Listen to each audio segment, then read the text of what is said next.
una comunidad humana, solidaria, una comunidad espiritual, y esa es nuestra primera identificación. Por lo tanto, no estamos construyendo primordialmente una institución, estamos construyendo el reino. Y cuando construimos el reino, la institución se beneficia, sin duda. Pero no estamos construyendo una denominación o estamos construyendo una institución, sino el reino. Y al construir el reino se beneficia nuestra institución, se beneficia nuestra denominación, sin duda. Muy bien. Juana Pérez. Juanita Pérez, por favor. Sí, bueno, para mí es que nosotros somos la iglesia, o sea, somos el cuerpo de Cristo, que Jesucristo es la cabeza del cuerpo, entonces nos formamos uno, y pues pues todos, o sea, nosotros todos los creyentes juntos componemos el cuerpo de Cristo, y pues eso para mí es la iglesia, no necesariamente el templo, o sea, es un lugar nada más donde llegamos a adorar y alabar a Dios, exaltar a su nombre, pero yo creo que, no, o sea, nosotros somos la iglesia. Claro, la iglesia somos nosotros y el edificio simplemente es un accidente en esta realidad. ¿Por qué digo un accidente en esta realidad? Porque el pueblo donde se reúne adora. El pueblo donde se reúne, ese lugar es un templo, es una comunidad. Si el pueblo se juntó en la casa de Domingo, la casa de Domingo se convierte en una comunidad de fe, en un lugar de adoración. Por lo tanto, el templo es simplemente una eventualidad. Una eventualidad. Me gusta la idea, excelente. Vamos con Merari, por favor, Merari. Queremos tu opinión sobre cómo concibes la iglesia. Sí, la iglesia. Para mí, ¿verdad? Estoy de acuerdo con todo lo que los demás han dicho. Solamente agregar que, ¿verdad? La iglesia, cuando uno se refiere a la iglesia, automáticamente, ¿verdad? Como lo hemos aprendido en la iglesia, que es la novia del Cordero, se ha dado para dar posesión a Jesucristo, que somos de Jesucristo y que pertenecemos a Jesucristo, que conformamos un cuerpo, ¿verdad? Como todo lo hemos dicho, pero que fue fundada por Jesús y que le pertenecemos a Él. Muy bien, excelente. Somos un cuerpo y le pertenecemos a Jesús. Justamente el énfasis de la charla que tengo para ustedes es la eclesiología desde la perspectiva de Jesús. Porque esa es la verdadera, ese es el descubrimiento de la iglesia. Hay que entender cómo la iglesia nace desde Jesús. Entonces le pertenece al Señor. Por lo tanto, el que la edifica es el Señor. Así que, excelente, Merari. Y por último, bueno, se nos ha agregado Carlos Mendoza. ¿Qué tal, Carlos? La pregunta que estamos dialogando es, ¿cómo defines la iglesia? Pero antes de darte a ti, Carlos, voy a darle a Juan Carlos para que nos dé una definición. Y así te damos chance a ti, Carlos, para que te prepares. La pregunta es, ¿cómo defines tú la iglesia? Pero primero vamos con Juan Carlos. Para mí, definir la iglesia, aparte de todo lo que ya los muchachos mencionaron, yo simplemente añadiría que somos los agentes que continúan el ministerio establecido por Jesús. O sea, nosotros somos los que le damos continuidad a ese ministerio aquí en esta tierra. Entonces, creo que es una parte importante de nuestra identidad. Yo creo que nuestra identidad no es hacer templos o hacer edificios o hacer eventos o hacer proyectos. Nuestra identidad como iglesia es más basada en el tema de la continuidad del ministerio de Jesús en este mundo. Claro, es un movimiento continuador del ministerio de Jesús y qué bueno que lo define así Juan Carlos porque nos introduce a al sentido misional. No, no estamos aquí fundando templos, sino fundando comunidades. Y Latinoamérica tiene una idea bastante interesante. Latinoamérica dice más y mejores iglesias. Cuando dice mejores iglesias, cuando dice más, no, no es una idea templista, sino de formar comunidades de fe, comunidades solidarias, comunidades de restauración, comunidades de vida, sensibles al contexto que les ha tocado vivir. Gracias, Juan Carlos. Y bueno, dejamos ahora a Carlos Mendoza. ¿Cómo defines, Carlos, la iglesia?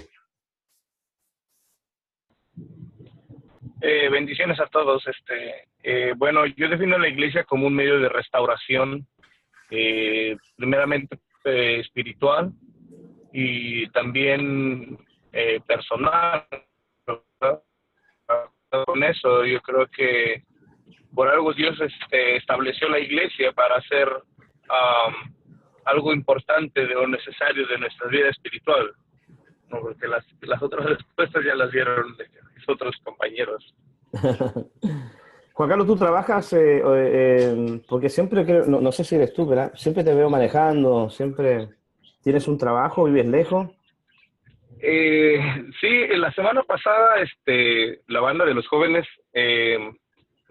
teníamos una invitación a tocar a Charleston, y gracias por ese privilegio que nos dan a veces algunos eventos, y sí, de frecuente, normalmente los sábados tenemos esa oportunidad. Hoy es nuestro aniversario de nuestra iglesia.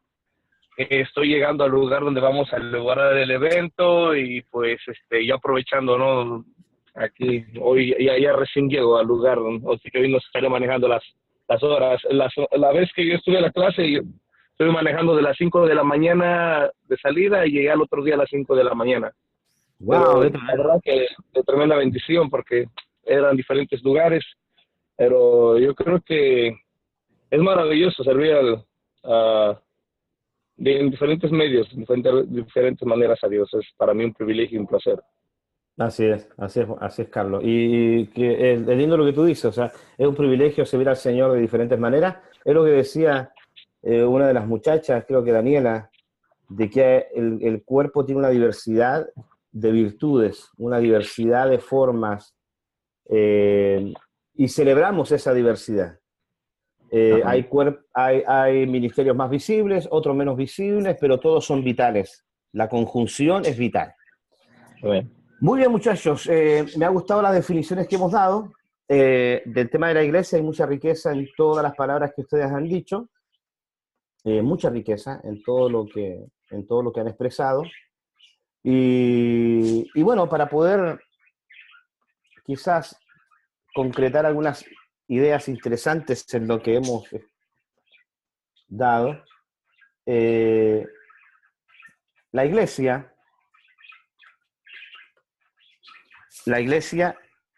es una comunidad. Hoy se habla de la iglesia como una comunidad orgánica. Estamos en el mundo de lo orgánico. Y ahora ya la definición de orgánico siempre es saludable, consistente y beneficioso. Ya el concepto del orgánico se toma como saludable, consistente y beneficioso. Ahora, llevándolo al plano de la iglesia, si hay un término cercano a cómo la palabra define el concepto de la iglesia, es el concepto de comunidad. Llegamos a esta conclusión a través de la etimología hebrea. La etimología hebrea de Cajal. La palabra Cajal en hebreo es pueblo, comunidad o familia. Pueblo, comunidad o familia. Es el concepto de Cajal. ¿Sí? ¿Se ve bien las letras? Ok. Por lo tanto, desde la etimología hebrea, pueblo es Cajal es visto como pueblo, comunidad o familia. Desde la mentalidad griega, que básicamente es la palabra eclesía o eclesián, es reunión. La palabra eclesía es más limitada. Y esto es hebreo, para que no nos confundamos, este término es hebreo, y eclesía es un término griego. Por lo tanto, el concepto de Cajal en hebreo es un concepto más cercano cuando Jesucristo dice, yo edificaré mi iglesia. Jesucristo no la concibe necesariamente como una reunión. Jesús la concibe como un pueblo, como una comunidad o como una familia. Dicho sea de paso, la tradición filosófica o la tradición griega de la palabra eclesía o eclesián era eso, una institución, un club, una reunión. Ellos le llamaban eclesía hasta las reuniones del Estado. Permíteme. Es que ahora con el verano me ha venido una alergia tremenda al polvo y soy alérgico a eso, así que por eso de que disculpe por... Bueno. Entonces, la etimología hebrea nos lleva a una comprensión mucho más fiel a la intención de Jesús cuando revela su cuerpo. Y la palabra eclesía es una idea mucho más pagana que viene de la cultura griega y hace el énfasis de una reunión. Literalmente significa los congregados o los de afuera, los congregados que vienen de afuera. El griego. Ahora, cuando vemos la iglesia como una comunidad, sin lugar a duda que estamos pensando en su carga más hebrea, en su presentación más judaica. Es bueno pensar así porque los escritores del Nuevo Testamento, ellos escribían en griego, pero pensaban muchas veces en hebreo. Y esto hay que tenerlo en cuenta cuando usted lee la palabra del Señor y cuando tú lo lees y haces trabajos en griego, de vez en cuando tienes que preguntarte si el escritor, cuando usa un término griego, realmente está pensando esa palabra en su carga griega, en su contexto griego, o lo está usando simplemente como una especie de puente literario, porque está pensando más bien en su carga hebrea. La nueva lectura de los textos paulinos en teología sistemática o en teología paulina están descubriendo este detalle. Y hay riqueza en eso. Por lo tanto, cuando decimos la iglesia, que sale del corazón de Jesús, él dice, yo edificaré mi iglesia, probablemente el término que él usa en esa intimidad con los discípulos es el término cajal. Cajal. Claro, el documento de Mateo, que fue un documento mayormente escrito en griego, algunos hablan de que hay un escrito en arameo, pero todavía no hay evidencias de eso. Lo único que sabemos es que el escrito griego decía eclesía. ¿Ok? Entonces la iglesia es una comunidad de fe, es una comunidad pensante, es una comunidad que se deleita y comparte su fe. Tres cosas importantes. La iglesia del primer siglo concibió la iglesia así. La iglesia es una comunidad que piensa, vive y comparte la fe. La fe. Ahora, estos son cosas muy vitales para redefinir la iglesia o para animarnos a que la generación emergente se sienta que es parte de un proyecto. Decimos esto porque la generación emergente, hay muchos que no se conectan con la iglesia del presente, con la iglesia tradicional. Yo me he encontrado en varios lugares de que incluso muchos jóvenes sienten que sus preguntas, sus inquietudes o su identificación con Cristo no tiene espacio en la iglesia presente, en los modelos tradicionales. Justamente hace dos sábados atrás, fui a un evento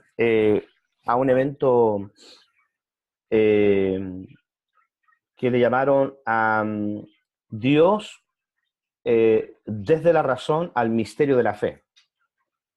Y habían 3 personas que estábamos dialogando sobre ese tema. Y a mí me tocó Dios, ¿quién eres tú? Y por lo tanto invité a los jóvenes, porque habían cerca de unos 100 jóvenes entre universitarios de la secundaria, y reflexionamos. Y fue algo extraordinario porque algunos muchachos me decían, yo he nacido en la iglesia y siento de que no puedo conectarme con el Dios que me ha mostrado la iglesia. Siento mucha distancia con ese Dios que me han predicado, con ese Dios de la institución, de la religión, del movimiento cristiano. Y me decían, ¿no nos estaremos equivocando en cuanto al concepto de ese Dios? Y bueno, desde esas preocupaciones construí varias reflexiones y salió un tema bastante bueno, y hablando sobre la razonabilidad. Cuando hablamos de Dios, ¿qué concibe nuestra mente cuando decimos Dios? ¿Cuál es el sujeto? ¿Cuál es la realidad? ¿Cuál es la idea divina que construimos de ese Dios? Y muchas veces yo me doy cuenta, cuando estoy en algún evento de jóvenes, me doy cuenta de que hay muchas preguntas, muchas inquietudes y muchos pensamientos que el joven del presente, ustedes mismos, no encuentran espacio para que vuestras preguntas puedan desarrollarse o alguien las pueda tomar.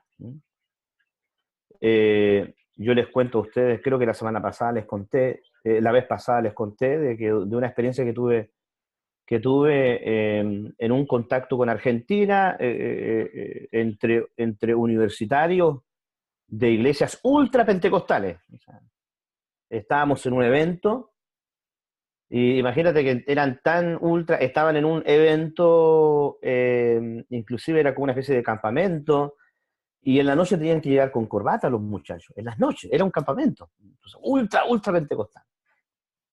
Y en medio de ese escenario casi legalista, una muchacha con velo se levanta y me dice, Marco, yo puedo seguir sintiéndome pentecostal, aún no creyendo en la resurrección de Jesús.